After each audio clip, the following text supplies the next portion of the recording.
Goedendag, good day. How are you, lovely human being, feeling at this moment? My name is Phylicia Joy Kloes, and in today's video, we're going to talk about mindfulness. I am a teacher and I also teach mindfulness. So what does mindfulness mean? To be mindful can mean a lot of different things. However, it usually stems back to the practice of living in the present moment. So for example, when I'm doing a meditation, I am focusing on my breath. I am focusing on the breath at that specific moment in time. Whenever I have thoughts, I can get distracted by those thoughts and not focus on my breath anymore. During mindfulness, it's not about doing nothing and having 100% focus on the breath, but it's more important to notice, for example, that at times I'm distracted by my own thoughts. I can notice that. I can give myself some kindness by just allowing myself to have those thoughts, because we're human after all, and then to continue to focus on the breath. Throughout the years, mindfulness has become more and more researched, and researchers have found that practicing mindfulness has a benefit on the brain. Us humans tend to want a lot, especially in this fast-paced world that we're living in.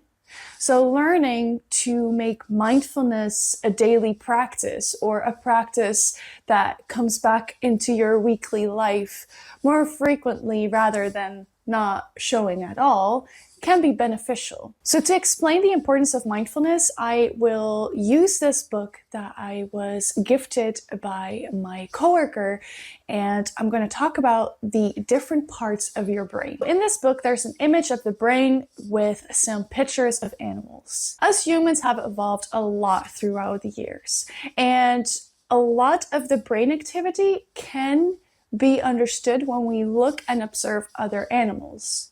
So for example, at the stem of our brain, a lot of people call that the lizard brain. This part of the brain has to do with the basic functions, like for example, breathing. Thankfully, thanks to our brainstem, things like breathing just occur. A lot of survival skills also stem from the brainstem. For example, when something scary happens, you can freeze.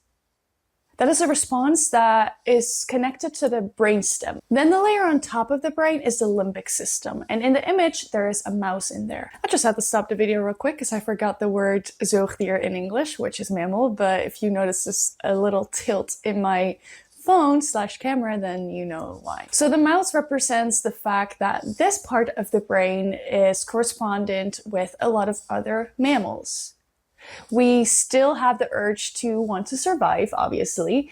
However, there is an increased importance for social activities and for socially taking care of one another. Having an emotional adjustment to fit into the bigger group, for example, is behavior that is typical for this part of the brain. Another part of the limbic brain system is to either call for help, to fight, or to flight. So it requires another level of brain activity to not just freeze. It enhances what the animal or what our brain is capable of, depending on what brain layer we are looking at. The next part of the brain is the neocortex, which also is a part of the brain that is present in monkeys. The neocortex allows us to use tools to improve our social connections to one another.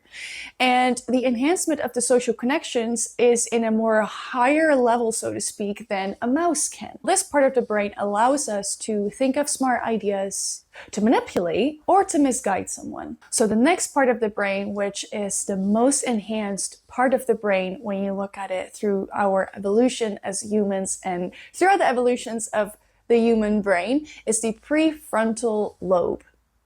In the picture, there is a dolphin portrayed there. This part of the brain allows us to have a really detailed way of how the social interactions work. It allows us to use empathy or compassion. It allows us to be creative or innovative. And it allows us to shape our life in a way that we desire to. Why is it important to talk about the different parts of the brain when I talk about mindfulness? A lot of times as humans tend to be in our prefrontal cortex a lot, in our prefrontal lobe, which means we oftentimes are thinking and a lot of the thoughts that we have are actually not true. Our brain is making connections which make us think that a lot of our thoughts are true, but about 80% of our thoughts are not true. It's just what our brain has come to understand is the truth. We, for example, think about the things we have to do at work. We think about the things we have to do at home, and that can cause stress. We forget to feel. And it's really important to take the lower levels of our brain, so to speak, to also chill. So for example, when I'm stressed at work, I need to take a chill. And that's when I learned that, for example, my heart rate is racing because I feel stress. My breath is going faster because I feel stress. Mindfulness helps to respond to stress differently. Because when I learn to feel my body's responses to my thoughts, I can then lower my heart rate by focusing on my breath. I can make my breath go, instead of more high up from the chest, to go breathe from lower in the stomach, and that reduces the stress hormones inside the brain. They've actually done research on mindfulness, and people that do mindfulness, their brain activity, which is captured through a scan, actually show that it helps to slow the mind down to feel more at ease. To be honest, I am quite new to this myself. So there is probably so much more research and information I can share. However, this piece of information is just what I'm going to share with you in this video because I want to connect it to education. So my school is a mindful school. As long as I have worked at the current school I work at, I have heard about mindfulness. And last school year, I actually started a MBSR practice, a mindfulness-based stress reduction course. The course I took about mindfulness was allowing me to learn about mindfulness as well as to see the importance of why we have to include this in our educational system. So this 8-week course consisted of different topics that we explored. The first week focused on the power of attention. When I am capable to concentrate on my breath, even though I get distracted, it's really, truly powerful to get that focus back on what I was doing, which was focusing on the breath. I can also have focus in different areas of life. For example, to truly focus on brushing my teeth. It sounds so simple. However, when was the last time that you mindfully brushed your own teeth, or mindfully lit a candle, or mindfully ate food? The second week was all about observing my own thoughts, observing the sensations within my body. Then week 3 was all about emotions and feelings, because we are not our feelings, but we feel our feelings. And something that blew my mind was that an emotion is only felt for 90 seconds. However, when we involve our thoughts with the emotion, it can last a lot longer. Then week 4 was all about overthinking. Sometimes we just stress ourselves out, and it is really helpful to learn to look at your thoughts in a more friendly way. My partner just came home, so I had to stop the camera real quick. My partner said to like and subscribe, by the way. Okay, let's continue. Week 5 was all about experiencing stress within the class or within life in general. And something that I learned is that life just throws stressful situations at you at times. However, it's all about your response to the stress that can have the biggest impact. Week 6 was about the art of communication. It truly is a skill to be a good listener. It truly is a skill to be a good listener within a conversation and not thinking about the next thing you're going to say. So truly be present allows you to have a better communication with one another. Something that also came up during this week is that most often it is more important just to be heard than to someone else to give you advice. So for example, when I've experienced something sad, I tell people about it, and oftentimes I just want to get it off my chest rather than look for a way to fix it. Week 7 was all about compassion and the secret of living a life filled with love, luck. In Dutch, there's the word geluk. For some reason, lucky, I feel like doesn't cover that as deeply as it does in Dutch. Basically, it is really important to truly enjoy and appreciate the little things in life. Like, for example, the raindrop that falls on your skin. The fact that you can actually sense that. The smell of the freshly baked bread in the morning. The way the warm coffee feels in your mouth and warms you up from within. All these bits and pieces can help you to live a happy life. Compassion is helpful, not just to have compassion for other people, but also to have compassion towards yourself. This week was honestly quite tough. I am grateful for the burnout that I had experienced, because without the burnout, I probably wouldn't have taken the steps that I needed to take, which allowed me to be where I am today. However, self-compassion is still something that I practice and I feel like I can improve on. I can give compliments to other people very easily. However, to be complimenting myself, to show compassion to myself, is a skill that I would like to improve on even more. Week 8 was all about trust. Trusting the process, having trust in yourself, having trust in others, to have faith that things will turn out, probably not in the way that you had expected it to turn out, but it'll happen the way I think it should happen. So after finishing this 8-week course for myself, so to speak, which is a method taught by Eline Snell, I continued the method to teach mindfulness within the classroom. First things first, it was important for me to dive deep into these books.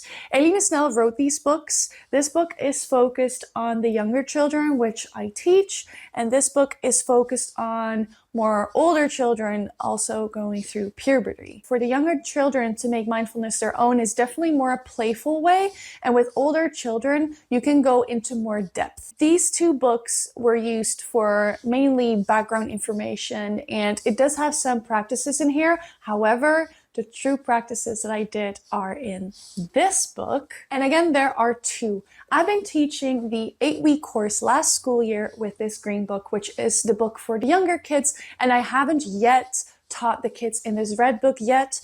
I know that there is another book available in a gold cover, and that is for young adults and like end of teenager years, so to speak.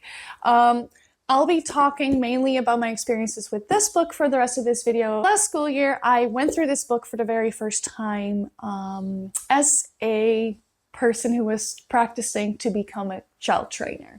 I have now earned my badge, so I can actually use this badge whenever I want to. This school year, I have just recently restarted the 8-week course. This book is helping me to guide the children throughout the 8 weeks. There are a lot of different lessons in here.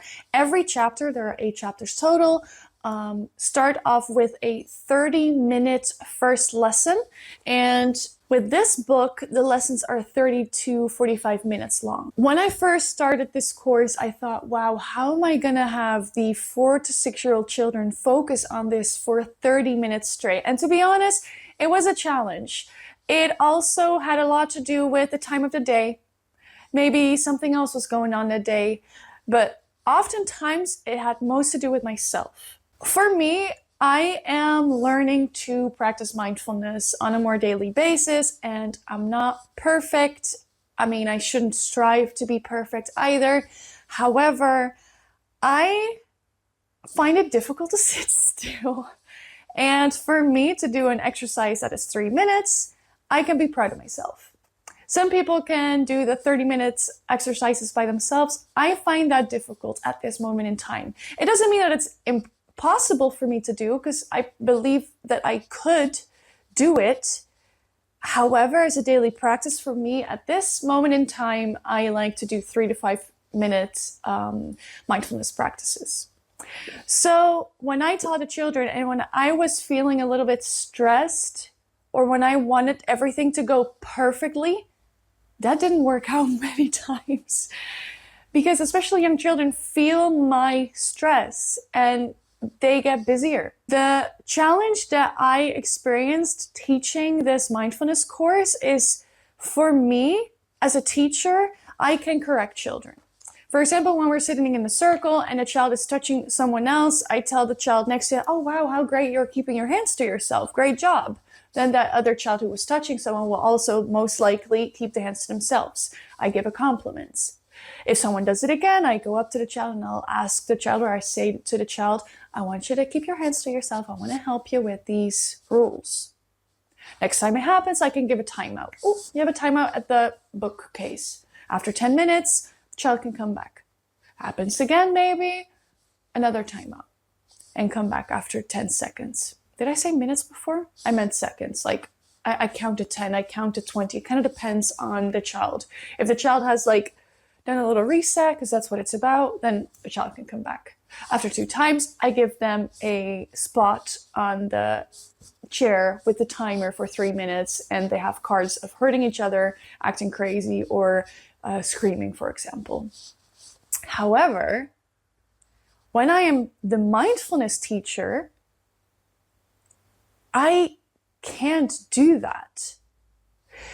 Mindfulness and practicing it through these frog exercises, I call it frog training oftentimes in Dutch, kikkertraining, or attention training, or mindfulness, so to speak. Nothing is good or bad. So if a child during a meditation is moving a lot, I don't have to correct it. Because that takes me out of the mindful position and it puts me back in the teaching position where I want to correct and be in charge and make sure that my classroom management is still like I want it to be. But that is not mindfulness. So for me to find a balance between the teacher me and the mindful teacher me is honestly still something that I try to explore and that I try to improve in. And the most difficult thing is to let go, because it requires me to stop doing something. I don't have to control the child that is moving around. And for example, what has happened during my mindfulness classes as well, if I haven't set up my classroom management in advance well enough that during these classes your mouth is just quiet and someone talks, if I correct the child at that moment in time, the children who were mindful of their own breath are taken out of it, they're snapped out of it. And I want to prevent that. The image of the frog is used because a frog is capable of sitting still for a long amount of time to focus on the flies, for example. And even though there's a lot of frogs around, it doesn't have to jump away just because it's hearing or seeing a lot of things. Something else that Eline Snell used the frog for is that with frogs, you can see their breath really well. And focusing on the breath is something that is a part of mindfulness because it helps you to get back in this present moment. These chapters are built up in 8 different weeks, as I mentioned before. The first chapter is about attention. The second chapter is about going on an adventure within your own body. Then the other lesson, lesson 3 or week 3, is about tasting, smelling, hearing, seeing, and feeling. Lesson 4 is about that you can feel your feelings. Lesson 5 is about accepting feelings. Lesson 6 is about mindfully moving. Lesson 7 is about the images within your head and your imagination. And lesson 8 is about that being kind is fun. For all my fellow Dutch viewers, I would definitely recommend for you to try out the method of Eline Snell and when you're open to it, to follow a course, to also become a mindfulness teacher, because it can bring so much. Before this past school year, I was practicing mindfulness in my classroom, but I didn't have the tools that I have now, which I got from my course. Something that I always been doing was talk about emotions. And there are a lot of books for the young children that help the children to learn to recognize their own emotions and to allow them to feel these emotions. Something else that I have in my classroom is a rusthoek, which is a peaceful corner, so to speak, or a mindful corner. So in this corner, children can only work there by themselves. There's only allowed to be one child in there. There's a table set up. I have drawings usually of kicker case, of the frog named Case, and some yoga cards, as well as the frog hand doll itself. I also have a yoga mat so the children can try to do these yoga practices. But what I would like to improve on this upcoming school year is to evolve this corner more and more. I have a shaking globe, no, what's it called? A shaking jar with like glitters, and that helps young children to calm down. And it truly helps me even to just let my focus be on just the glitters that are falling without having to think about all these other things that our mind tends to keep busy with. There are massaging cards available at our school, and there is a lot to gain with this corner in my class. And something that is very beautiful that the children picked up last school year is this frog stuffed animal or hand doll has become kind of a symbol when someone is sad, or for example, when I get mad or sad. Because I mean, as a teacher, I play things out a lot. For example, if a child wants to put their finger in an electrical pencil sharpener, I over-exaggerate my response because I want the children to learn. And if I over-exaggerate my emotions, it's more easy for them to comprehend what I'm saying with my facial expressions, with my body expressions, as well as connecting it to words. But it also comes to play with when someone hurts someone and I tell them, I feel mad. You're a really sweet kid, but what you did is bad. That difference is also really important to mention to young children because they are not bad. They just showed bad behavior. However, this frog has become a symbol. So when I was mad or when another child is mad or upset, they get handed the stuffed animal. The fact that these children actually bring these stuffed animal frogs to one another shows that they are already connecting this frog with emotional well-being, that this frog can calm you down. Something else that I've been doing when someone is upset, I often tell them, I don't hear you with this voice, or I cannot understand you with this voice. I want them to learn to calm down first, collect themselves a little bit, and then talk to me in a more calm manner. But you can't do that when you're sad. So something that I've been doing is when a child is upset, I ask them, can I see your fingers? If they don't do it, I just ignore it and I just show them myself because it often helps.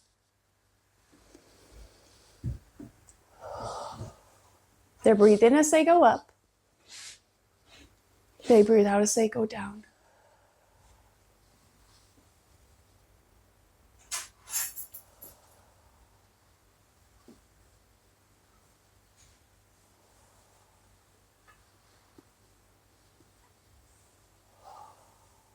And with this practice, you can also go back. This practice helps them to learn that breathing can truly help you feel more at ease. The lessons that mindfulness has taught me is huge, honestly. The impact is huge. I wish I learned this at a younger age.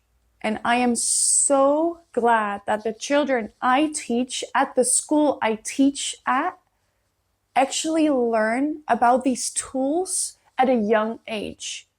It is so valuable to learn that you are not your feelings. It is so valuable that whenever you're upset, whenever you have anxiety, whenever you're going to do something new and it scares you, that your breath can help you in that present moment. We live in a society that keeps going faster and faster and faster, and we forget to live in the moment. And although young children are honestly a great example of how to live in the moment, even these young 4 to 6-year-olds cope with stress. We as adults have created an environment for children to show up every day and to do more and to present yourself and to check off these boxes. And honestly, it is stressful. There are already young children who experience burnout. And stress is so bad for your health. Stress can lower your lifespan, I believe by 6 years, but don't quote me on that. Stress is so unhealthy, and I wish for everyone watching, but also for everyone who's not landing on this video, to learn about mindfulness, to reduce stress, and to create a more positive, bright, present world. Because truly, the most beautiful gift you can give to someone else is to truly be present when someone is talking to you. The best gift you can give yourself is to be truly present in your current body at this moment. And of course, we're human, and our prefrontal cortex or prefrontal lobe allows us to plan ahead and to look further. But we also have to remember that we have other layers in our brain. And if we forget to be mindful of our own body, which I have not been until recently, which is kind of crazy considering I'm 30 years old, we can create so many beautiful things. So without further ado, I would like to give you a little mindfulness practice. I am doing this out the top of my head, hence why I will not use one of these books. I am not yet certified to be teaching adults about mindfulness. That would require me to do some more courses. However, I would like to invite you before the end of this video to take a seat, if you have not done that yet, to sit in an upright position, but still comfortable. And if you are willing to, close your eyes. If you find that quite scary or it's not the vibe, you can also almost close them. Thank you for showing up to this video today. I would like for you, if you have not yet, to close your eyes and to place your hands on your stomach. I want you to breathe in through your nose, breathe out through your mouth.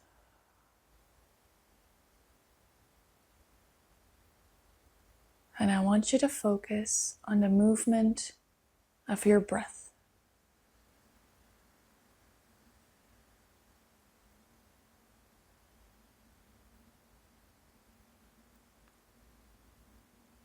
What do you notice about the movement of your breath?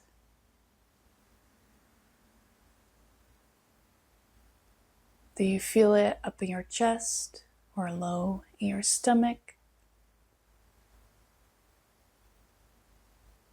Do you feel it go fast or slow? However your breath is, you don't have to change it. You just have to observe your breath in and out. In and out.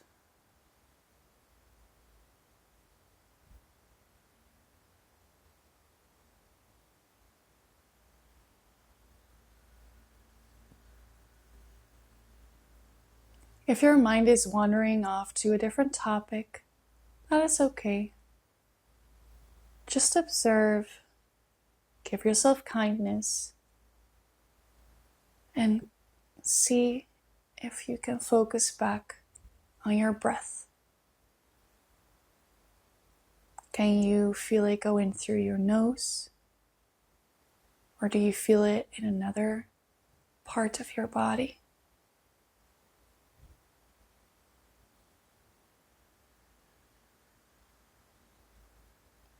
Breathe in and out.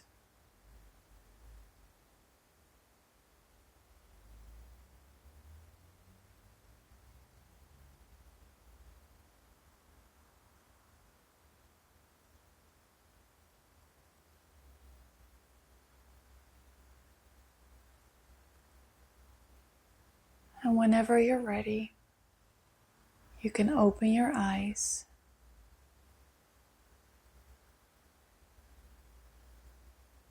and continue the rest of your day. I would like to thank you so much for joining today's video. I hope that you have learned a little bit about mindfulness and the importance of mindfulness within the classroom. And I hope to see you in next week's video. Bye-bye.